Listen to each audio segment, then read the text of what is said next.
आदरणीय रवीजी भुसारे.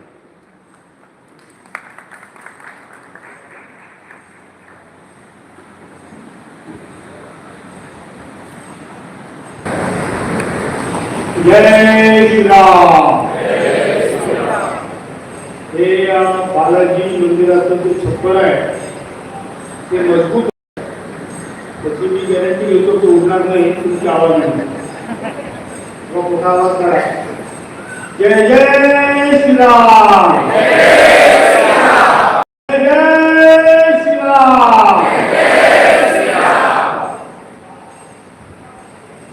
या सभागृहात उपस्थित सर्व आप्तजन हो. मी मुद्दाम भेट करत नाही आणि ते सगळे मोठे मोठे बसले आहेत. सगळे भाऊसाहेबांचे चाहते आहेत. गोपीनाथांच्या प्रेमात अनेक लोक पडलेले आहेत आणि ज्यांना चांगला सहवास लाभला धरमश्याम सेठचा असे सुद्धा सगळे बसले आहेत. आणि म्हणून त्या सगळ्यांचं एकाच केलं, एका शब्दात उल्लेख केला. मी मुद्दाम आयोजकांचं अभिनंदन करतो आणि त्यांचे आभार सुद्धा मानतो. अभिनंदन याच्या करता, जेव्हा माझं प्रदीप सागळेशी बोलणं झालं त्यांनी मला कल्पना दिली की सभा कशा करता. स्मरण सभा तर आहेच, आम्हाला या थोर पुरुषांचं स्मरण करायचंच आहे. पण यांचा नवीन तरुण पिढीला जी पुढच्या काळात देशाचं नेतृत्व करणार आहे, या जिल्ह्याचं नेतृत्व करणार आहे, या तालुक्याचं नेतृत्व करणार आहे, या पिढीपुढे या लोकांचं जीवन आलं पाहिजे. त्यामुळे या दोघांच्याही इतक्या आठवणी माझ्याजवळ आहे. मी उगाच म्हणत नाही माझ्याजवळ आहेत, आपल्यापैकी प्रत्येकाजवळ आहेत. आणि भाऊसाहेबांच्या विशेष आहेत, कारण गोपीनाथराव हे नंतर महाराष्ट्राचे अध्यक्ष झाले. स्वाभाविक त्यांचा दौरा आपल्याकडे त्या मानाने कमी होता. पण या दोघांची काही वैशिष्ट्य आहेत. काय वैशिष्ट्य आहेत? भगवान श्रीकृष्णांचा जन्म कुठे झाला असा प्रश्न विचारला तर कोणी सांगेल सहजगत्या.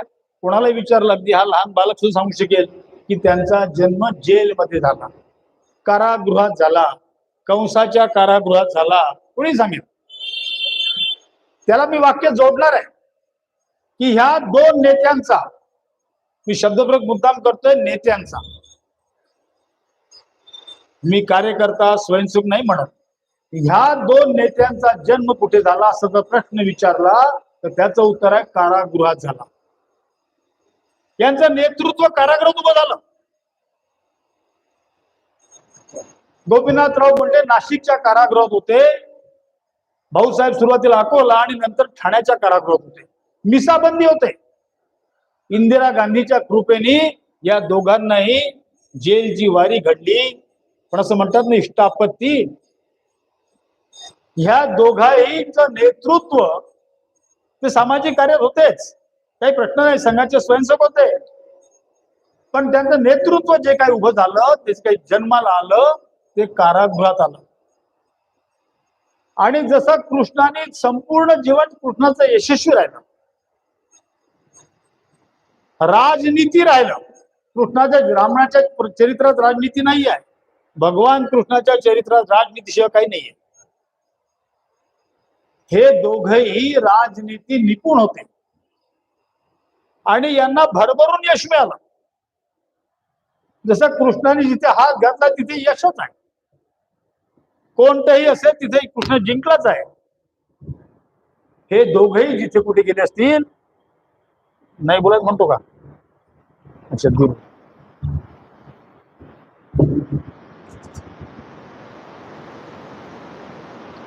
हे दोघेही जिथे कुठे गेले असतील यशस्वीच झाले. तो काळ असा होता की त्या काळामध्ये जनसंघाचे कोण उमेदवार राहायचे, त्यांना म्हणावं लागायचं चला उभे राहा, तुम्हाला नाही हो काही उभं राहत नाही. त्याला तिकीट दिलं तर इलेक्शनचा निकाल लागल्यानंतर जनसंघाचे कार्यकर्ते फटाके फोडत होते. मी मिठाई वाटतो म्हणत नाही, पण काय फटाके कशाला फोडले? अरे डिपॉझिट वाचलं. फटाके कशा करता फोडायचे कार्यकर्ते? तो उत्साह कशाला उभा करायचा की डिपॉझिट वाढला. म्हणजे असा जो काळ होता डिपॉझिट वाचल्याचा, त्या काळात हे दोन्ही नेते विधानसभा असेल, पुढे लोकसभा असेल, अगदी त्यांच्या भागातली ग्रामपंचायत असेल, जिल्हा परिषद असेल, नगर परिषद असेल, सगळ्याच्या जे ठरले ते आणि त्यांची पार्टी. मी मुद्दाम आज यांची जी आठवण म्हणतो, यांचा जन्म जेलमध्ये झालाय. आज त्या गोष्टीला 50 वर्ष होत आहे. या देशात आणीबाणी लागली. इंदिराजींनी स्वतःचा बचाव करण्याकरता स्वतःला आणि करण्याकरता त्यांनी आणीबाणी लावली. आजच्या पिढीला आणीबाणी माहित नाही. काय होतं आणीबाणीमध्ये? जुलूम जुलूम जुलूम, दुसरं काहीच नाही. राष्ट्रीय स्वयंसेवक संघावर बंदी, जनसंघाच्या सर्व कार्यकर्त्यांना अटक, लाखापेक्षा जास्त लोकांना इंदिराजींनी जेलमध्ये डांबलं होतं. एखादा डाकू असेल, एखादा खुनी असेल, त्याला सुद्धा जर त्याच्यावर आरोप करायचा तर त्याला 24 तासाच्या त्याला वॉरंट दाखवावा लागतो, पकड वॉरंट दाखवावा लागतो. 24 तासाच्या आत त्याला न्यायाधीशापुढे उभं करावं लागतं. हा कायदा सांगतो. या लाख पैकी एकाला सुद्धा सांगितलंय तू काय केलायस, तुला का पकडतोय, आणि त्याला कधीही न्यायालयापुढे हजर केलं नाही. लक्षात घ्या जुलूम काय असतो. काय संकट असेल म्हणजे घरी यायचं, बस तुम्हाला बोलवलं, पोलीस दारी उभारायचा. मला आठवतं माझ्या आजोबा वय वर्ष 84 होत, वय वर्ष 84. आता समजा तुम्ही काय असेल, रात्री 2 वाजता आमच्या घराला गराडा घेतला. आमच्या घराला गराडा घातला. पोलीस असं काय करतात, डाकूला पकडत आहेत, एखाद्या खुन्याला पकडत आहेत, असं वातावरण उभं केलं आणि 2 वाजता त्यांना अटक केली रात्री. 84 वर्षाचा माणूस पण पळून जाईल, काय करेल? आमच्या काका वकील त्यांनी विनंती केली त्या पोलीसवाल्याला की अरे बाबा, मी सकाळी त्यांना आणून देतो पोलीस स्टेशनला, आता झोपू द्या, रात्री 2ची वेळ आहे. नाही, त्यांना तिथे काढून ती जेलची जुनी जे पोलिसची लॉरी होती, मोठा ढड्डा, त्या लॉरीमध्ये ब्रह्मपुरी पासून नाशिक जेल पर्यंत रात्री 2 वाजता अटक केली आणि तिथून घेऊन गेले तर थेट नाशिक पर्यंत. वय वर्ष 84. लक्षात घ्या काय सरकार, कसं दुष्ट सरकार होत. आमच्या आजो काका म्हणाले मी रेल्वे तिकीट काढून देतो, तिकिटाचे पैसे मी देतो, मी तिकीट काढून देतो, रेल्वेने न्या. नाही, त्या पोलीसच्या गाडीनी जवळपास ब्रह्मपुरी ते नाशिक 750-800 किलोमीटर अंतर आहे. 800 किलोमीटर रात्री 2 वाजता नेलं, दुसऱ्या दिवशी रात्री 2 वाजता त्या पोहोचले. काय केलं असतं त्यांनी 84 वर्षाच्या गृहस्थानी? कोणत्या सरकारला धोका होता? कोणत्या इंदिराजीला धोका होता? नाही. यांना छळाच. मला मुद्दाम सांगू द्या तुम्हाला आणीबाणी काय होती. आपले संघाचे अखिल भारतीय अधिकार व्यवस्था प्रमुख, मुद्दाम सांगतो मी, ठाण्याच्या जेलमध्ये, जिथे भाऊसाहेब होते ते जेलमध्ये, धडधाकट होते, 6 फूट उंच होती, बलदंड शरीर होतं आणि वय काही जास्त नव्हतं. असे काही प्रयोग त्यांच्यावर केले गेले, कारण ते व्यवस्था प्रमुख होते, संघाची गुरुदक्षिणा त्यांच्यावर असते, त्याचा हिशोब त्यांच्यावर असतो. असे काही त्यांच्यावर प्रयोग केले की हा एवढा मोठा देह एक दिवस संपून गेला. पांडुरंग पंतांचा मृत्यू ठाणे जेलमध्ये झाला, त्याची चौकशी झाली नाही, त्याची विचारपूस झाली नाही, शेवटपर्यंत कशामुळे गेले कळलं नाही. संघाचे अखिल भारतीय व्यवस्था प्रमुख होते. नाशिकच्या जेलमध्ये मुद्दाम या घटना सांगतोय, नवीन पिढीला कळलं पाहिजे काय काळ होता आणि त्या काळात त्यांनी कसं काम सुरू केलं. नाशिकच्या जेलमध्ये एक कार्यकर्ता होता, त्याची पत्नी सिरियस होती आणि म्हणून त्याला सिरियस पत्नी आहे म्हणून त्याला पॅरोल मिळावा, 2 दिवस त्याला सुट्टी मिळावी, कमीत कमी पत्नी सोबत राहता येईल 2 दिवस. डॉक्टर सांगितलं होतं की 24 तास नाही 28 तासावर राहणार नाही. पॅरोल करता सगळे प्रयत्न झाले, पॅरोल नाही मिळाला. 48 तासात ती माऊली देवा घरी गेली. यांना निरोप आला, पोरांनी प्रयत्न केले, त्यांना पॅरोल मिळावा, कमीत कमी पत्नीचं अंत्यदर्शन घेता यावं. या निर्दयी सरकारने परवानगी दिली नाही. शेवटी त्या घरच्या लोकांनी असा विचार केला की ठीक आहे, जाऊ द्या, कारण मिळत नाही, कमीत कमी जेलच्या द्वारासमोर त्या माऊलीचं शव न्या, जेलच्या त्या दाराच्या आतून कमीत कमी तिचे पती दर्शन घेऊ शकतील. अंतिम दर्शन आपल्या पत्नीचं हे निर्दय सरकारने जेव्हा संध्याकाळी त्यांना नेलं, त्या जेल समोर नेलं, जेलचे दार बंद केले, कारण संध्याकाळी 6ला जेल बंद होत असत. अंत्यदर्शन सुद्धा घेऊन दिलं नाही. लक्षात घ्या, पत्नीच अंत्यदर्शन सुद्धा हा माणूस घेऊ शकला नाही. काय त्याला वाटतं सर? कोणी केलं हे? इंदिरा सरकारने, काँग्रेसने. अशा प्रकारचा अतोनात छळ देशभर कुठलंच गाव सुटलं नाही. उत्तर प्रदेशमध्ये 18 वर्ष मुलांच्या नसबंदी केल्यात, ज्यांचं लग्न झालं त्यांची नसबंदी केली. असे अन्याय अत्याचार चालू असताना हे दोघं जण, भाऊसाहेब फुंडकर ठाणे जेलमध्ये आणि गोपीनाथराव मुंडे नाशिक जेलमध्ये होते. आणि त्यातून बाहेर आले, त्यांचं नेतृत्व बाहेर आलं. त्यांनी जेलमध्ये अभ्यास केला, वेगवेगळ्या विषयांचा अभ्यास केला, जनमानसाचा अभ्यास केला. आणि त्यातून जेव्हा बाहेर आले, दोन्ही नेते आमदार म्हणून निवडून आले. त्यांच्या राजकीय जीवनाचा या पद्धतीने, म्हणजे इलेक्ट्रोल ज्याला म्हणतो आपण, विधानसभेमध्ये दोघे निवडून आले, आमदार झाले. या जेलच्या काळाचा त्यांनी आपल्या सगळ्या गोष्टीचा, अशा सगळ्या संकटमय मुद्दाम ती सांगितली एवढ्या करता की अशा या घनघोर परिस्थितीमध्ये त्यांनी आपलं स्वयं नेतृत्व विकसित केलं. भाऊसाहेबांच्या घरी कोणी आधी आमदार खासदार नव्हतं. घरात संघाचं वातावरण होतं, पण कोण राजकीय वातावरण घरात नव्हतं. गोपीनाथराव मुंडेंच्या घरी कोणी खासदार आमदार नव्हतं, संघाचंच वातावरण होतं. त्यांचं गाव नाथरा, यांचं गाव नारखेड. संघाचं घर, दोन्ही घर संघाचे होते, पण कोणी राजनीत नव्हतं. हे पहिल्यांदा राजकारणात आले आणि पहिली निवडणूक लढले, ती जिंकून आले. म्हणजे अशा भयान वातावरणात त्यांनी स्वतःला सिद्ध केलं. आणि जेव्हा केव्हा जनसंघाच्या माणसाचं डिपॉझिट वाचलं तरी त्याचा सत्कार व्हायचा, म्हणा की फटाके फोडायचे, त्यावेळी हे दोन्ही निवडून आले. जनता पार्टी स्थापन झाली जेलमध्ये, त्या जनता पार्टीचे आमदार म्हणून दोघे निवडून आले. मी मुद्दाम काय सांगतोय की आपल्याला जर लक्षात आलं, तो काळ लक्षात आला पाहिजे. आज आपण जे बसलाय, आज अगदी आबादी आबाद आहे. गेले 15-18 वर्षे केंद्रात सरकार आहे, महाराष्ट्र सरकार आहे. एक ग्रामपंचायतचा सदस्य निवडून आला तरी त्याचा गाव सत्कार व्हायचा, तो जनसंघाचा म्हणायचे. एखादा सरपंच झाला तर विचारू नका, मला सांगतात ते भाजपच्या बैठक व्हायची, त्या बैठकीत त्याला मुद्दाम बोलवायचे, अमुक अमुक गावचे सरपंच निवडून आले. आज मुख्यमंत्र्याचाही सत्कार करत नाही कोणी. अनेक राज्यांचे मुख्यमंत्री आहेत, अनेक राज्यपाल आहेत, खासदार आहेत, आमदार आहेत, मंत्री आहेत. काय आहे? आपण ह्या काळात आहोत.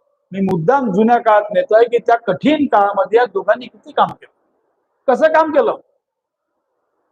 मला माहिती आहे, अकोला जिल्ह्यात मी प्रचार करतो. 7 विधानसभा होत्या, 1 लोकसभा होती. या 7 विधानसभा 1 लोकसभेमध्ये सर्व काँग्रेसचे, खासदार काँग्रेसचा, आमदार काँग्रेसचा, नगर परिषद काँग्रेसची, जिल्हा परिषद काँग्रेसची, पंचायत समिती काँग्रेसची. भाऊसाहेब आले पहिल्यांदा, आम्ही कार्यालयात बसलो होतो. भाऊसाहेबांनी योजना मांडली. मी हसलो, म्हटलं भाऊसाहेब तुम्ही काही करू शकता. त्यांनी योजना मांडली, कसं करता येईल. मी त्यांना म्हटलं भाऊसाहेब तुम्ही काही करू शकता. आणि खरंच भाऊसाहेबांच्या हातात यश होतं, पण त्या यशाच्या मागे परिश्रम होता, यशाच्या मागे प्लॅनिंग होतं, यशाच्या मागे दाट संपर्क होता. नुसती योजना सांगून थांबत नव्हते ते. त्या योजनेवर हुकूम परिश्रम करत होते, त्या योजनेवर हुकूम संपर्क करत होते, त्या योजनेवर हुकूम अशा विविध प्रकारच्या ज्या राजकीय आवश्यक आहे त्या सगळ्या गोष्टी करतो.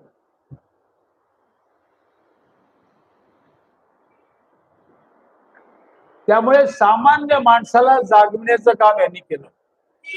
मगाशी शब्दप्रयोग केला, हेडगेवार कुलोत्पन्न. हे संघाचे स्वयंसेवक आहे. संघ काय आहे? संघात 100 वर्षात गेलाय. संघाची शताब्दी सुरू आहे. संघाच्या अनेक गोष्टी आपल्याला सांगता येतील, पण एक मात्र गोष्ट सांगतो, ती म्हणजे सामान्य माणसाकडून असामान्य काम करून घेणे. संघाचं काही पहिलं लक्षण असेल तर सामान्य माणसाकडून असामान्य कार्य करून घेणे, हे संघाचं वैशिष्ट्य. भाऊसाहेब सामान्यच होते. नारखेडला जन्म झाला. नारखेड केवढं गाव छोटस, नांदुऱ्यापासून पहिले निंगबार मग नारखेडी. या छोट्या गावात एका सामान्य शेतकरी कुटुंबात जन्म झालाय. सामान्य जीवन त्यांनी प्रारंभ केलाय. पुढे नांदुरा असेल, खामगाव असेल, शिक्षणाकरता आले. संघाचे स्वयंसेवक होते, संघाच्या शाखेत जात होते, कॉलेजमध्ये गेले, विद्यार्थी परिषद काम करायला लागले, एबीव्हीपीच. गोपीनाथराव सुद्धा नाथरा नावाचं छोटस गाव आहे, परळी पासून 10 किलोमीटर. मला वाटतं नारखेड आणि नाथरा बहुतेक सारखेच असतील. काय 2000ची काही लोकसंख्या असेल. दोन्ही गाव सारखेच होते. ते सुद्धा ऊसतोड कामगार. किती सामान्य म्हणावं. त्यांचा जन्म झाला तो ऊसतोड कामगार जे असतात, ऊस तोडणारे कामगार, त्या परिवारात जन्म झाला गोपीनाथरावांचा. शिक्षणाकरता परळी आले असतील, पुढे पुण्याला गेले. दोघही अभाविपचं काम करायला लागले. ते पुण्यामध्ये, खामगावमध्ये, ते विदर्भात, ते पश्चिम महाराष्ट्रात. अशा सामान्य परिवारात जन्म झालेला सामान्य, मला वाटत नाही खूप त्यांचं काय, मला माहित नाही आता प्रत्येक किती विचारात काम नाही पडलं. पण तुमची डिग्री कोणती, फर्स्ट क्लासची का मेरिटची आहे, काम नाही पडलं काही. अत्यंत सामान्य घरात आलेले, सामान्य पण संघाच्या संस्कारात आल्यामुळे, संघाच्या संपर्कात आल्यामुळे त्यांनी स्वतःला संघात गुंतवून घेतलं. त्या कार्यात स्वतःला समर्पित केलं आणि मग त्यांच्या हातून असामान्य कार्य झालं. मग ते जनसेवेचं असेल, ते लोकसभेचं असेल, ते विधानसभेचं असेल, महाराष्ट्र राज्याचं असेल की दिल्लीचं असेल. सोपं नाही आहे. 5-5 टर्म आमदार राहणं सामान्य नाही आहे. एखादा टर्म निवडू देऊ शकतो कोणी, पक्षाच्या भरोशावर, मित्रांच्या भरोशावर. दुसऱ्या टर्मला कठीण जातं आणि तिसऱ्या टर्म तर अजून कठीण आहे. ज्याची काही ताकद असेल, ज्याचं काही लोकांमध्ये असेल, तो 4थी 5वी टर्म काढतो. 5 टर्म दोघेच आमदार राहिलेले, 3 टर्म दोघे खासदार राहिले. हे असामान्य काम त्यांच्या हातून घडून आणलं. सामान्य असणारे भाऊसाहेब, सामान्य असणारे गोपीनाथराव मुंडे यांच्या हातून संघाने असामान्य काम घडवून आणलं. आणि दोघांची वैशिष्ट्य आहे.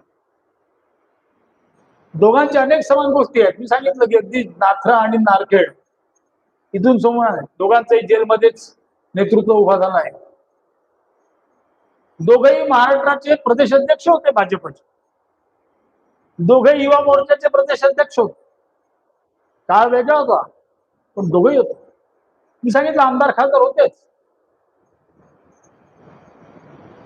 एक वाक्य सांगू तुम्हाला, या जुन्या लोकांना माहित आहे पण मागच्या नवीन मी सांगतो. समाजामध्ये दोघांनाही देव मानत होते. भाऊसाहेब फुंडकरांना लोक देव मानायचे. देव, मी अनुभव घेतला. गोपीनाथराव मुंडेंना देव. जेव्हा गोपीनाथराव अंत्यविधी झाला, जसं देव, माझा देव गेला, परत या, परत या, गोपीनाथराव परत या, परत या, परत या, असं नारा जनतेने दिला. मी एकाला विचारलं, एक आजीबाई होती, म्हटलं आजीबाई ते परत येतील का? हो म्हणणे, देव येऊ शकतो. काय म्हणतात? माणूस येऊ शकत नाही, बरोबर आहे, माणूस गेला जाणार आहे, पण देव परत येऊ शकतो. ती म्हातारी आजी सांगते मला, देव परत येऊ शकतो. म्हणजे जनसामान्यामध्ये त्यांच्याविषयी हे देव आहे. आम्ही एकदा भाऊसाहेबांकडे बसलो होतो घरी, दुपारची वेळ होती. एक बाबाजी आले, तरुण बाबाजी, म्हणजे खेड्यातला, ग्रामीण भागातला. म्हणलं भाऊ, तेव्हा ते भाऊसाहेब कोणी म्हणत नव्हते, त्यांना भाऊ म्हणायचे. भाऊ, भाऊ फोन करावा लागते. का रे, कायला फोन करावा लागते? सिव्हिल हॉस्पिटलला. तर सिव्हिल हॉस्पिटल मी ऐकत होतो. भाऊसाहेब शांतपणे सिव्हिल हॉस्पिटलला फोन करा, काय झालं?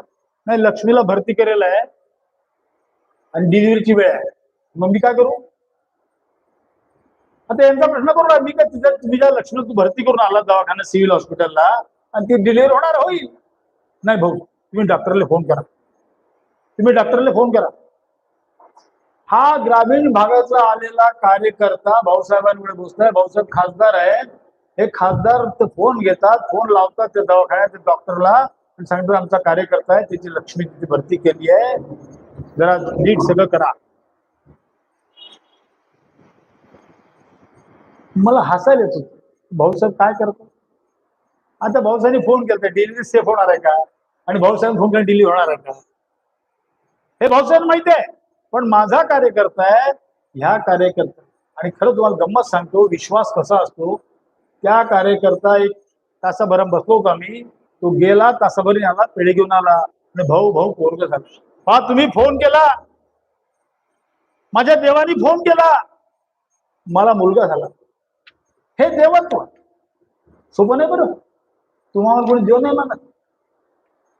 आपण 10 कामं करा, कोणी म्हणणार नाही. मी सांगितलं की लोक यांना देव मानत. तो पेढे घेऊन आला आणि सांगायला लागला, भाऊ भाऊ तुम्ही फोन केला, मला मुलगा झाला. त्यांनी गावात जाऊन सांगितलं सगळ्या लोकांना की देवाच्या कृपेने मला मुलगा झाला, भाऊसाहेबांनी फोन केला म्हणून मुलगा झाला. इतका लोकांचा विश्वास येतो होता. बंधू आणि भगिनींनो, विश्वास संपादन करणं सोपं नाही, लक्षात घ्या. विश्वास संपादन करणं सोपं नाही, अतिशय कठीण आहे. ते कठीण काम यांनी केलं. मागे मी सांगितलं होतं उदाहरण, मी विभाग प्रचारक होतो, अकोल्याहून आलो, रिक्षा केला, मला भाऊसाहेबच काम होतं. भाऊसाहेब म्हणाले की डायरेक्ट घरीच या, आपण सोबत चहा घेऊ, पुढचं करू. 9-9:30ची वेळ होती, थोडस ऊनही पडलं होतं, मला जीवावर आलं पाहिजे म्हणून मी आपल्या जुन्या स्टँड होतं तिथून रिक्षा केला. त्याला म्हणलं 6 नंबर 9 चल. 6 नंबर 9ची समोर भाऊसाहेबांची भाडी, भाड्याचं करू. त्या 9 नंबर शाळे पुढे चल, किती घेशील? त्यांनी सांगितलं 1.5 रुपया. मी केलं मान्य, 1.5 रुपया. तर रिक्षावाला मला घेऊन गेला. आता शाळा नंबर 9 आली, तो म्हणाला भाऊ शाळा नंबर 9 आली, उतरा. मी म्हणलं भाऊ जरा थोड्या पुढे घेऊन चल. ठीक आहे, तो म्हणाला थोड्या पुढे घेऊन गेला, कारण भाऊसाहेब 2 घर पलीकडे शाळेच्या. मी उतरलो. तो म्हणाला तुम्हाला भाऊसाहेबांकडे यायचं होतं का? भाऊसाहेब भेटायचं तुम्हाला? हो, मला भाऊसाहेबांना भेटायचं होतं. मी त्याला पैसे द्यायला लागलो, तो म्हणाला पैसे नाही. 1.5 रुपया कमवणारा रिक्षेवाला तो म्हणतो नाही मी पैसे घेणार नाही. तुम्हाला काय वाटलं याला जास्त पैसे पाहिजे, थोडा पुढे घेऊन आला तर 1.5 रुपया 2 रुपये लागतील. तो म्हणला नाही मला पैसे नको. मी त्याला 2 रुपये द्यायला लागलो. नाही, तुम्ही मला आधी सांगितलं असतं की भाऊसाहेबांकडे जायचं आहे, तुम्ही शाळा नंबर 9 सांगितली, तुम्ही जर भाऊसाहेब घर सांगितलं तर तुम्हाला पैसे ठरवलेच नसतील, तिथे आणून सोडलं असतं. बंधू आणि भगिनी, सामान्य गोष्ट नाहीये. मला जर 1000 रुपये पगार असेल तर कदाचित 100 रुपये देऊ शकेन मी, पण ज्याची कमाई 1.5-2 रुपये आहे, दिवसभरात किती कमवेल? 15-20 रुपये, तो सुद्धा भाऊसाहेबांकडे जायचे पैसे घेणार नाही. साधी गोष्ट नाहीये. त्याचं प्रेम, त्याचा विश्वास, त्याची भक्ती, त्याची भाऊसाहेब भक्ती होती. आणि ही भक्ती भाऊसाहेबांनी कमवली होती, सहज प्राप्त नाही झाली, त्यांना आंदोलनात नाही मिळाली. त्यांनी त्यांच्या कार्यकर्तृत्वाने, त्यांनी त्यांच्या स्वभावाने, त्यांनी त्यांच्या परिश्रमाने ही कमावली.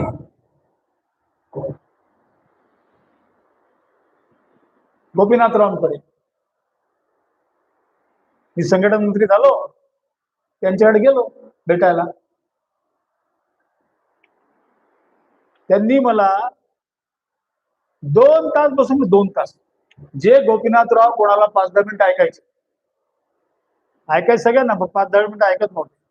त्यांच्या जो 2 फोन राहायचे, अनेकांनी पाहिलं असेल, हा फोन चालू असला तो ठेवत नाही दुसरा, कधी कधी दोन्ही फोन वाजायचे, इतके ते व्यस्त असायचे. पण त्यांनी मला 2 तास दिले. 2 तास दिल्यावर पत्नीला सांगितलं की पोहे करायचे, शिरा करायचा आणि चहा करायचा. पण मी सांगितलं राहण्याचा. त्या पीएला बोलवलं. ते पीएचं दोन्ही फोन दिले. त्याला म्हणे 2 तास माझ्याकडे यायचं नाही. या फोनवर काय घ्यायचं करायचं बोल तू बोल. मी जेव्हा ये म्हणेन तेव्हाच यायचं. आणि 2 तास पर्यंत गोपीनाथराव माझ्याशी बोलत होते. मला सांगत होते, पक्षाची स्थिती सांगत होते, पक्ष कसा आहे सांगत होते, कोण कार्यकर्ता कसा आहे सांगत होते, कोणाशी कसं वागायचं, कोणाशी कसं बोलायचं, हे सगळं त्यांनी 2 तास मला सांगितलं. मी नवीन होतो क्षेत्रामध्ये आणि स्वाभाविकपणे नवीन कार्यकर्त्याला जसं मार्गदर्शन करावं त्या पद्धतीचं मार्गदर्शन गोपीनाथराव करतो. 2 तास बोलल्यावर सांगितल्यावर सगळं पूर्ण महाराष्ट्र सांगितलं. महाराष्ट्राचे माणसं जिल्ह्यातला माणूस सगळे त्यांनी माझ्यापुढे उभे केले. अजून काय विचारायचं म्हटलं नाही. म्हटलं नाही, गोपीनाथराव पुष्कळ मला पुन्हा भेटील औषधावरतीचा. शेवटचा की काय म्हणावं त्यांनी, काय नेता कसा असतो का, ते म्हणले रवीजी हे माझं रिडिंग आहे, हे माझं ऑब्झर्वेशन आहे, ही माझी मतं आहेत, याच्यावरून तुम्ही मत नाही बनवायचं. तुम्ही प्रत्येकाला भेटा, त्याचे संपर्क करा, त्याच्याशी जाणा, त्याच्याशी बोला आणि मग तुमचं मत तयार करा. माझ्या मतावरून तुम्ही कोणाविषयी मत तयार करू नका. आहे याला म्हणतात नेतृत्व, याला म्हणतात नेता. तुम्ही सांगितलं तसं करा, मी तो असा आहे तोच नाही. हे माझे मत आहेत, हे माझं ऑब्झर्वेशन आहे. तुम्ही स्वतंत्रपणे तुमचं ऑब्झर्वेशन करा, तुमचे मतं घ्या, तुम्ही त्यांच्याशी भेटा, बोला आणि मग तुमचं मत तयार करा. मी समजतो माझ्याकरता फार मोठं आणि चांगलं मार्गदर्शन होतं. मी जे काही 6 वर्ष राहिलो भाजपमध्ये संघटन मंत्री म्हणून, तर मला त्या सगळ्या काळामध्ये गोपीनाथरावची 2 तासाची शिदोरी कायम उरली. मोठा नेता म्हणून त्यांनी मला सांगितलं नाही, राजकारणाचा अनुभव आहे म्हणून सांगितलं नाही. ते म्हणले तुम्ही माझे सहकारी आहे, मी तुमचा सहकारी आहे आणि म्हणून त्या सहकारी नात्याने मी तुम्हाला सांगितलं. सोपं नाही ना. 3 तारखेला गोपीनाथराव गेले, 3 जुलैला 2014. 1 जुलैला आम्ही त्यांच्याकडे बसलो. 1 जुलैला संध्याकाळी मुंबईच्या घरी ते आले होते. रात्रीच्या विमान जाणार होते. 2 तारखेला की मीटिंग होती, 3ला पुन्हा येणार होते त्यांच्या गावाला परळीला. तर 1 तारखेला मी गप्पा मारत बसलो होतो, सांगत होतो ते दिल्लीच्या गोष्टी सांगतो. मोदी साहेब आहेत पण खतरनाक आहेत. मोदी साहेबांच्या मंत्रिमंडळात काम करणं सोपं नाही. ते हेडमास्तर आहेत म्हणे. सांगा आता 26 तारखेला शपथविधी झाला, 26 मेला आम्ही बसलो, 1 जूनला 4-5 दिवसात त्यांनी मोदी साहेबांना ओळखून घेतलं. मोदी साहेब पहिल्यांदा पंतप्रधान झाले होते. त्यांनी या 4-5 दिवसात मोदी साहेबांना ओळखून घेतलं होतं. ते म्हणले मोदी साहेबांच्या मंत्रिमंडळात राहणे सोपे नाही. हेडमास्तर आहेत, त्यांनी वर्णन केलं, हेडमास्तर आहेत. म्हणजे मी गोपीनाथराव मार्क्स याच्याकडे देतो. या 4-5 दिवसात त्यांनी मोदी काय ओळखून घेतलं आणि म्हणाले वहिनींना की जरा सांग ना गंमत. तर 30 तारखेला सकाळी मंत्रिमंडळ स्थापन झालं 26ला. 30ला सकाळी गोपीनाथरावच्या लँडलाईन फोनवर मोदीजींचा फोन आला सकाळी 7:30 वाजता. आणि मोदीजी लँडलाईनवर करतायत, मोबाईलवर नाही. आणि विचारतायत की काय गोपीनाथराव काय करतायत. वहिनीने फोन घेतला. तर जे जाणते लोक आहेत त्यांना माहित आहे गोपीनाथराव 7:30 वाजता काय करणार सकाळी. स्वाभाविक आहे, गोपीनाथराव झोपले होते. पुढून प्रधानमंत्री बोलतायत, वहिनी फोन घेतायत. तर वहिनी म्हणाल्या की काय करतात, नाही बाथरूमला गेले, काही निरोप आहे का. मी त्यांना बोलायला सांगतो. म्हणलं हो. त्यांना मला फोन करायला सांग. वहिनी धावत धावत गेल्या. त्यांना उठवलं, हो उठा, प्रधानमंत्र्यांचा फोन आहे, मोदी साहेब बोलताय, तुम्हाला फोन करायला सांगितलंय. तुला काय स्वप्न पडलं का, झोपेत आहे का. हे पत्नीला म्हणताय तुला स्वप्न पडलं का, तू झोपेत आहे का. सकाळी 7:30 वाजता देशाच्या प्रधानमंत्र्याचा फोन येईल, काही सांगतो तू. त्या पीएन नाही, पीएन स्वतः प्रधानमंत्री बोलतायत. मग मात्र त्यांना एकदम खडबून उठले. त्यांनी फोन केला लगेच. म्हणले गोपीनाथराव क्या कर रहे?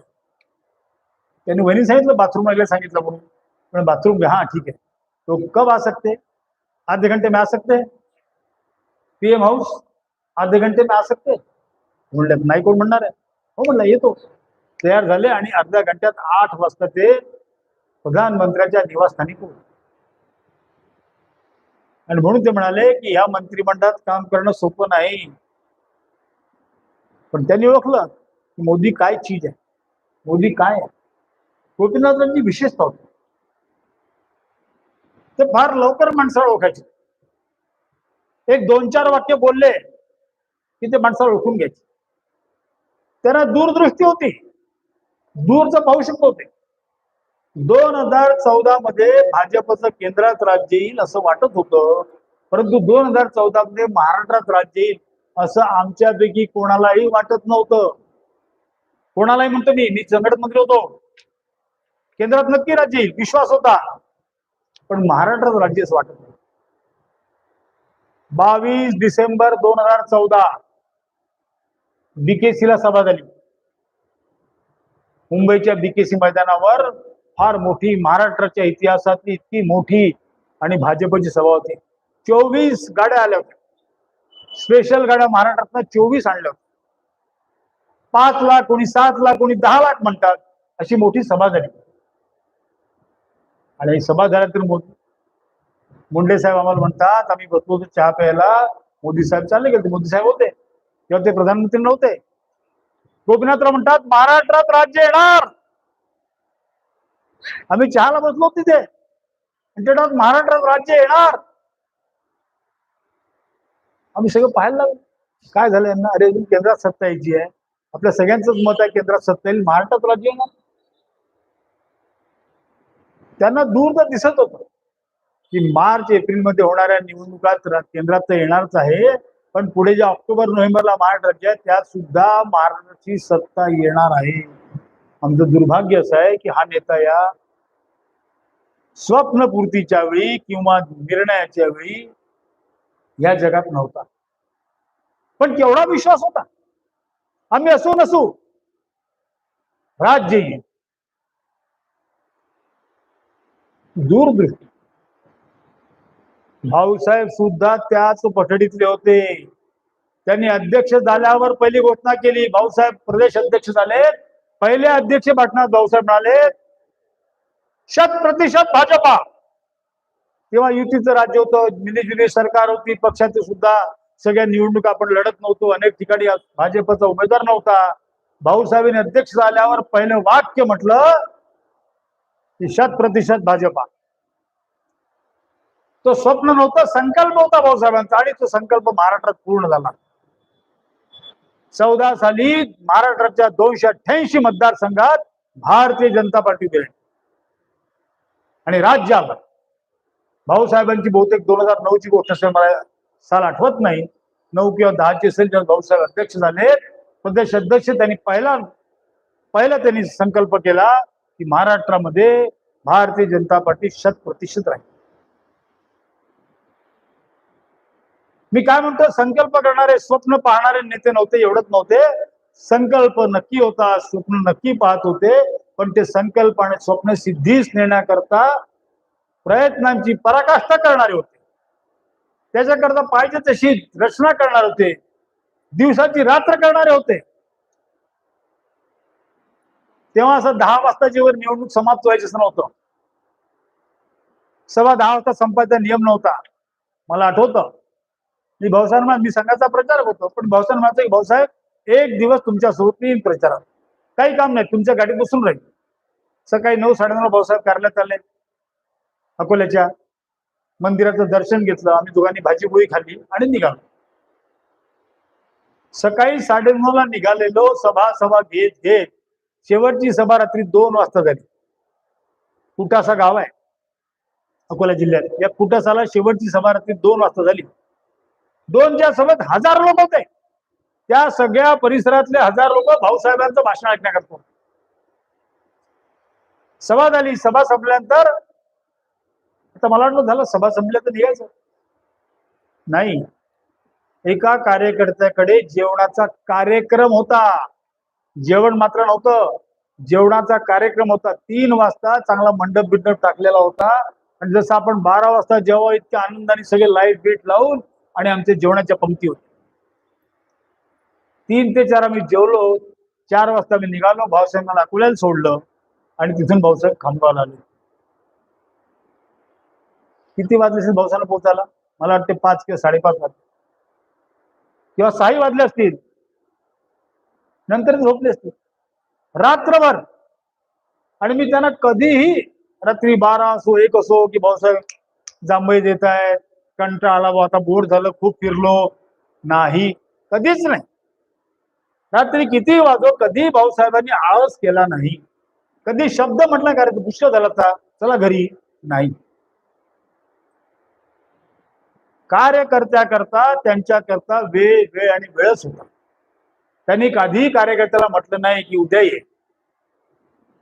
जेव्हा असेल, जेव्हा आला असेल, त्याचं समाधान केलं असेल, त्याच्याकरता प्रयत्न केले असतील. मग ते कार्यकर्ता असतील, आमदार झाले असतील, खासदार असतील की मंत्री असतील, कधी कार्यकर्त्याकरता त्यांनी उद्या या म्हटलं नाही, पाहतो म्हटलं नाही, करतोच म्हटलं. तुझ्या कामाचं पाहतो हा शब्दप्रयोग कधी भाऊसाहेब आणि गोपीनाथांच्या तोंडून मी ऐकला नाही. करतो, तुझं काम करतो, असंच म्हणायचं. नुसतं म्हणायचं नाही, करायचं. मी तर माझं भाग्य पुन्हा म्हणतो की या सगळ्या काळामध्ये 6 वर्ष मी भारतीय जनता पार्टीमध्ये संघटन मंत्री होतो. गोपीनाथराव मध्येच सोडून गेले, पण भाऊसाहेब शेवटपर्यंत होते. प्रत्येक वेळी अत्यंत मोलाचं मार्गदर्शन, आपण जे काही विचारलं असेल त्याचं समाधान. या कुठेही मी मोठा आहे, हा लहान आहे, त्याला मार्गदर्शन करतोय असा भाव कधीही नव्हता. मग ते भाऊसाहेब असतील किंवा गोपीनाथराव असतील, यांच्या मनात विचार येतच नव्हता. आणि म्हणून हे शीर्षक दिलंय मैत्री. भर्तृहरीचा एक श्लोक आहे, संस्कृत श्लोक आहे, त्यात मैत्रीचे काही लक्षण सांगितले आहेत. 6 लक्षण सांगितले मैत्रीचे. 6 लक्षण. मित्र कसा असावा, मैत्री कशी असावी, याचे 6 लक्षण सांगितले आहेत. त्यातलं पहिलं लक्षण असं आहे की आपल्या मित्राविषयी तो काही वाईट काम करत असेल, पापाचरण शब्द केला त्यांनी, पापाचरण करत असेल त्याच्यापासून त्याला दूर करावं, त्याला योग्य मार्गदर्शन करावं. जो योग्य मार्गदर्शन करत असेल, त्याला पापापासून वाईट कामापासून दूर नेत असेल, परावृत्त करत असेल, तोच खरा मित्र. आपण दरवेळी मनात टेस्ट करा, मी म्हणणार नाही या दोघांची मैत्री यशू. जो आपल्या मित्राला सन्मार्गावर चालण्याकरता मदत करत असेल तो खरा मित्र. जो आपल्या मित्राचे गुह्य म्हणतात की अशा काही गोष्टी असतील, मनुष्य आहे, मनुष्यात दोष राहणारच आहेत, वाईट गोष्टी असतीलच. मनुष्य आम्ही देव थोडे, माझ्या 100 गोष्टी चांगल्या आहेत, 100 गोष्टी वाईट असू शकतात. पण आपल्या मित्राचे उणे दुणे, आपल्या मित्राच्या काही अशा गोष्टी ज्या सांगण्यासारख्या नाहीत त्या पब्लिक मध्ये सांगणं, तो नाही मित्र. जो हे सगळे असेल, हे सगळे आपल्या जवळ ठेवतो, आपल्या पोटात ठेवतो, आवश्यकता असेल तेव्हा त्या मित्राशी एकट्यात बोलतो, तो खरा मित्र. आपल्या मित्राचं काही कौतुकास्पद असेल, काही चांगले काम असतील, तो जगाला सांगतो, तो खरा मित्र. मी पाहिले भाऊसाहेब गोपीनाथरावशी भरभरून बोलायचे. मी पाहिले गोपीनाथराव भाऊसाहेबांशी भरभरून बोलायचे, पब्लिकली बोलायचे, सांगायचे भाऊसाहेब काय चीज आहे, गोपीनाथराव म्हणायचे, गोपीनाथराव काय आहे, भाऊसाहेब सांगायचे. आपल्या मित्राचं 4 चौघात कौतुक करतो, त्याचे गुणगान करतो, तो खरा मित्र. ऐन संकट प्रसंगी पळून जातो, तो नाही मित्र. जर संकटात आहे, मी पळून जातात, मित्र कसा नाही. योग्य वेळी जो मदत करतो तो खरा मित्र. असे 6 लक्षणं भरतुरांनी सांगितले आहेत मित्रचे, मैत्रीचे. मला असं वाटतं की या 6 लक्षणाचं आपण कोणतेही लक्षण पाहत गेलो तरी आपल्या लक्षात येईल की दोघांमध्ये ते भरपूर आहे, दोघांमध्ये ते पुरेपूर आहे. एक प्रसंग आज नक्की सांगतो. दोघेही संघ स्वयंसेवक होते, दोघेही संघ शरण होते.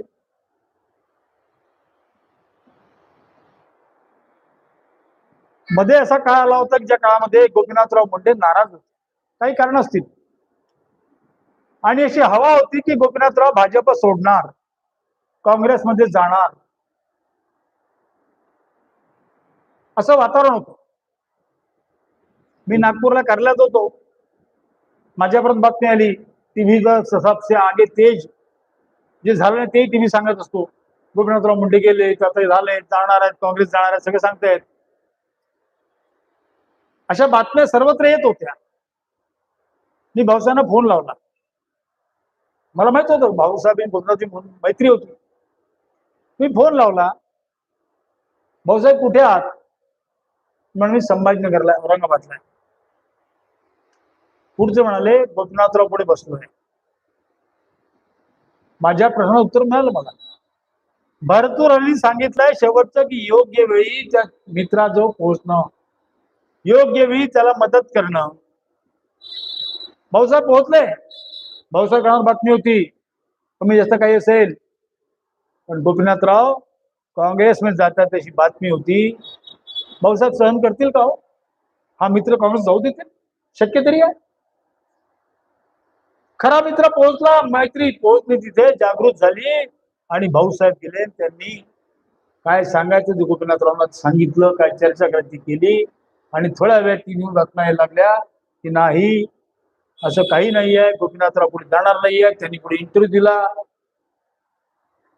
तुमच्यापैकी किती लोकांना माहिती आहे मला माहित नाही, मला नक्की माहिती आहे की या सगळ्या याच्यामध्ये गोपीनाथराव आणि भाऊसाहेबांची मैत्रीच कमी आहे.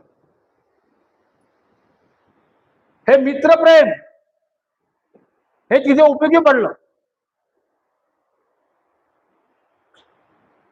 अशी या दोघांची मैत्री होती. संघ शरण होते. भाऊसाहेब नुसतं सांगितलं संघाचं, तर भाऊसाहेब कधी विचारत नव्हते. संघाने सांगितलं म्हटलं, संघाकरता काही करणार होते. मला चांगलं दृश्य आठवतं, डॉक्टर हेडगेवार जन्मशताब्दी होती, ते बाबू बसले, त्यांना माहित असेल, श्रीरामजीला माहित असेल, खामगाव मध्ये जन्मशताब्दीचा मोठा कार्यक्रम होता. भाऊसाहेब जेव्हा खासदार होते, त्या जे शिबिर होतं, जे अपेक्षित होतं, त्याला भाऊ अपेक्षित नव्हते, पण त्यांच्याकडे प्रबंधक म्हणून जे संचलन निघणार होतं, फार मोठं संचलन खामगाव शहरात निघालं. बहुधा खामगावच्या इतिहासामध्ये सगळ्यात मोठं संचलन असेल. काय भाऊसाहेबांचं काम होतं? ध्वज घेऊन भाऊसाहेब उभे होते, संचलनात चालत होते, वाहिनी प्रमुख होते? नाही. संघाने त्यांच्यावर जबाबदारी दिली की संचलनाच्या पुढे स्कूटरने जायचं आणि मार्ग सगळे जे असतील ते नीट करायचे, रोकायचे, लोकांना मधून जाऊ द्यायचं नाही. मी ते दृश्य पाहिलं की भाऊसाहेब स्कूटरवर त्यांच्या बसून गणवेश घालून पुढे पुढे संचलनात जात आहेत.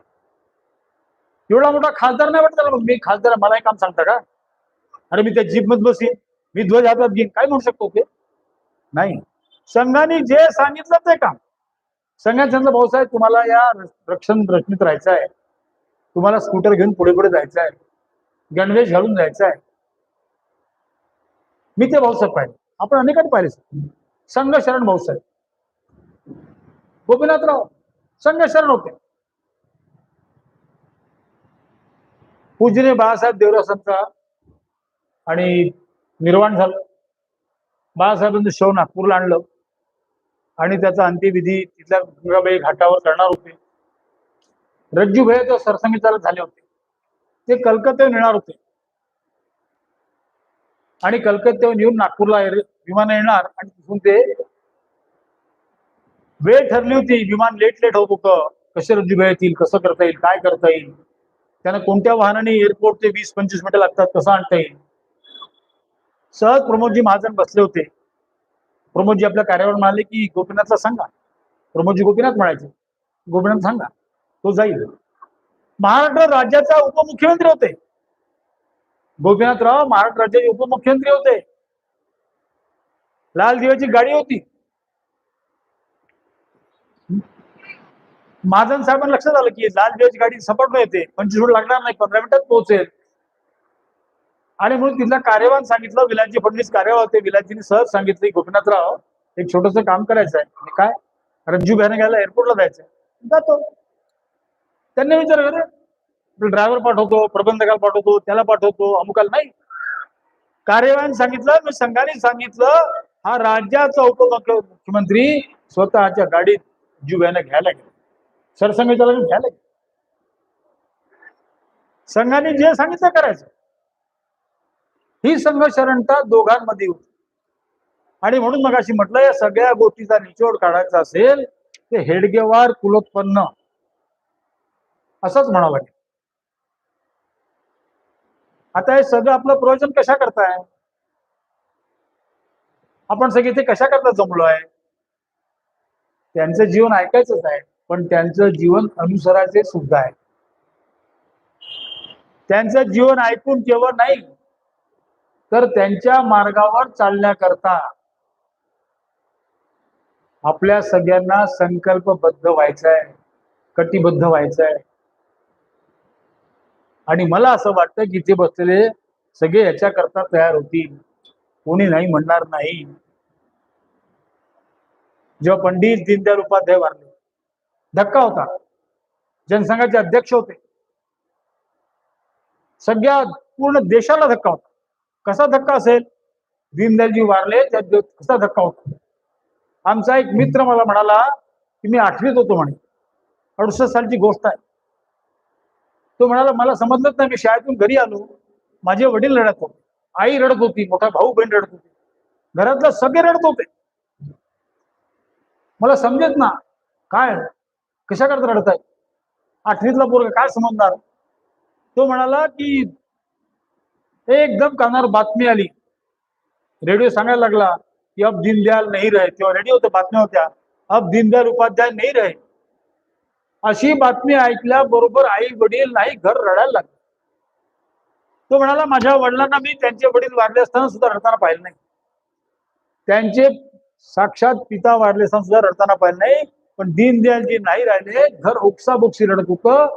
ही कथा अनेक घरात होती, लाखो लाखो घरात होती, शोकाकुल भारत होता. पण दुसऱ्या दिवशी जेव्हा अंत्यविधी झाला, श्रद्धांजली वाहण्याकरता अटल बिहारी वाजपेयी उभे राहिले. अटलजी म्हणाले, ह्या राखेतून, ह्या दीनदयालच्या राखेतून उद्या लाखो लाखो दीनदयाल उभे राहतील. हा वातावरण कसं आहे, शोकाकुल आहे, सगळी शोकभग्न आहे. मी वर्णन केलं सगळ्याचं, असं वातावरण आहे. पण अटलजी म्हणतात की या राखेतून, या दीनदयालच्या राखेतून उद्या लाखो लाखो दीनदयाल उभे राहतील. वातावरण पलटलं, विश्वास आला कार्यकर्त्यामध्ये, शोक दूर झाला, संकल्प आला. आज सुद्धा आपण बसलो आहे या दोघांच्या जीवनातून. मला विश्वास आहे की महाराष्ट्रामध्ये हजारो हजारो भाऊसाहेब फुंडकर, गोपीनाथराव मुंडे उभे राहतील, हा विश्वास मला. आम्हाला त्यांच्यासारखं काम करायचं आहे, आम्हाला त्यांच्या मार्गावर चालायचं आहे. त्यांनी जो पथ दिला त्या पथावर चालायचं आहे. आणि त्यांनी जो झेंडा हातात घेतला होता तो झेंडा घेऊन आम्हाला पुढे जायचं आहे. त्याकरताही सभा आहे, त्याच्याकरताही चिंतन आहे. आपण सगळे त्याच्याकरता बसलोय. आणि म्हणून तुम्हाला सगळ्यांना विनंती करतो, प्रार्थना करतो, विश्वास व्यक्त करतो की आपण सर्व सुद्धा संकल्पबद्ध होऊया. भाऊसाहेब आणि गोपीनाथराव जो मार्ग आम्हाला दाखवला, घनश्याम सेठ ज्या मार्गावर चालले त्या मार्गावर आम्ही सगळे चालूया. आणि हा घेतलेला झेंडा, खांद्यावर घेतलेला तुम्ही झेंडा, तो आमच्या खांद्यावर घेऊन आम्ही शेवटाला पोहोचूया, असा आपण सगळ्यांनी संकल्प करावा, एवढी प्रार्थना करतो. मला इथे बोलवलं त्याबद्दल आयोजकांना धन्यवाद देतो. आपण सगळ्यांनी ऐकून घेतलं त्याबद्दल तुमचे आभार मानतो. भारत माता की, भारत माता की, भारत माता की. धन्यवाद.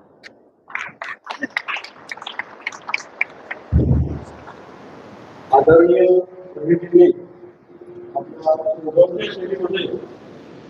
स्वर्गीय गोपीनाथराव मुंडे आणि स्वर्गीय यांच्या जीवन कार्याचा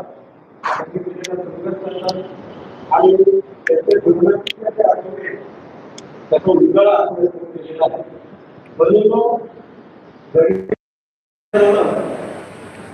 ते 81ला प्राध्यापक होते आणि प्राचार्य म्हणून महाराष्ट्राचे सेवानिवृत्त झाले असते, परंतु देशसेवेकरता त्यांनी संघाचे प्रचार केले आणि समर्पित जीवन हे देशसेवेला केलं आणि म्हणूनच त्यांच्या हातून फार मोठं कार्य संघाच्या माध्यमातून संघ स्वयंसेवक म्हणून आणि संघाचा स्वयंसेवक जेव्हा संघाच्या कुशीतून घडतो जीवनाच्या प्रत्येक क्षेत्रामध्ये तो काम करण्याकरता सक्षम असतो.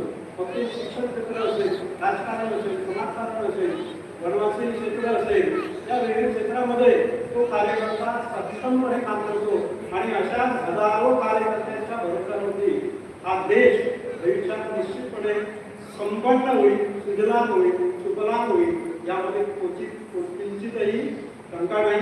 असो, आजच्या या प्रसंगी मला या दोन नेत्याविषयी एवढंच म्हणावं वाटेल. आपल्या तत्वाशी एकनिष्ठ होता तुम्ही, अथक प्रयत्नांनी माणसं घडवले तुम्ही, सर्वांच्या हृदयावर राज्य केले तुम्ही, माणुसकीचा आधारस्तंभ होता तुम्ही, म्हणूनच देवाला सुद्धा आवडला तुम्ही.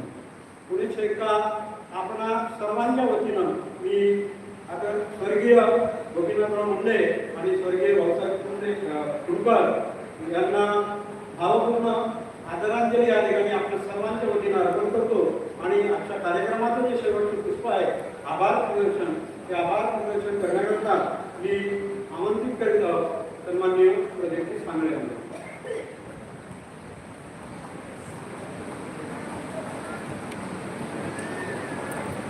आजच्या या कार्यक्रमाचा खऱ्या अर्थाने आग्रह आमदार संजय मुकुटे यांचा होता. त्यांनी जो आग्रह केला त्याबद्दलही आम्ही त्यांचे आभारी आहोत. या ठिकाणी आजचे प्रमुख वक्ते रवीजी भुसारी अतिशय व्यस्त जीवन असताना संघाचं खूप मोठी जबाबदारी असताना त्यांनी वेळात वेळ काढून या ठिकाणी आले, त्याबद्दल त्यांचे आम्ही आभार मानतो.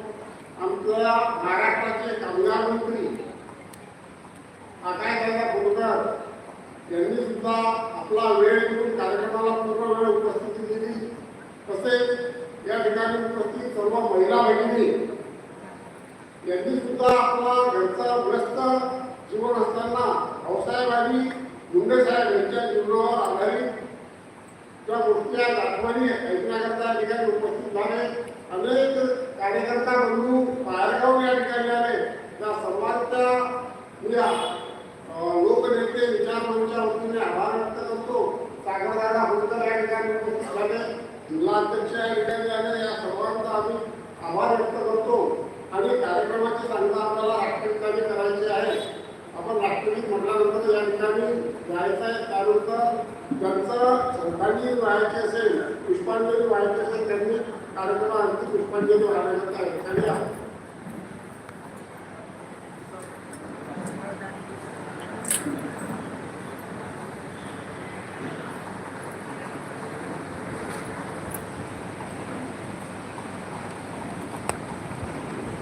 परत ज्यांचा आम्हाला सहकार्य लाभलं त्यांचे आभार व्यक्त करतो आणि या बालाजी संस्थांचे अध्यक्ष सर्व संचालक वर्ग त्यांचे सुद्धा आभार या ठिकाणी व्यक्त करतो.